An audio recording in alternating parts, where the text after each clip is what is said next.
भारतीय संविधान का अनुच्छेद 246 राज्यों को कुछ खास तरह की बिक्री या खरीद पर टैक्स लगाने से रोकता है।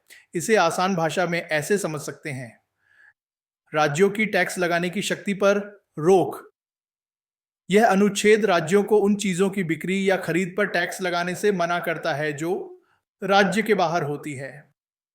अगर किसी सामान की बिक्री या खरीद किसी एक राज्य की सीमा के बाहर होती है तो वह राज्य उस पर टैक्स नहीं लगा सकता।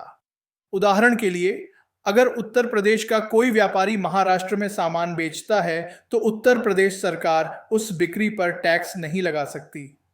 भारत में आयात इंपोर्ट या भारत से निर्यात एक्सपोर्ट करते समय होती हैं। अगर कोई सामान भारत में बाहर से आता है, आयात होता है, या भारत से बाहर भेजा जाता है, निर्यात होता है, तो राज्य सरकारें उस पर टैक्स नहीं लगा सकती। संसद की भूमिका। यह अनुच्छेद संसद को यह तय करने का अधिकार देता है कि कौन सी बिक्री या खरीद राज्य के बाहर या आयात निर्यात के दौरान हुई मानी जाएगी। इससे पूरे देश में टैक्स लगाने के नियमों में एकरूपता बनी रहती है। जीएसटी का प्रभाव।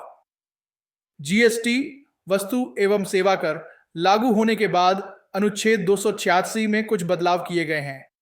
अब बिक्री या खरीद की जगह माल या सेवाओं की आपूर्ति शब्द का इस्तेमाल होता है। जीएसटी के तहत अंतरराज्यीय एक राज्य से दूसरे राज्य में वस्तुओं और सेवाओं की आपूर्ति पर केंद्र सरकार जीएसटी लगाती है, न कि राज्य सरकारें सीधे।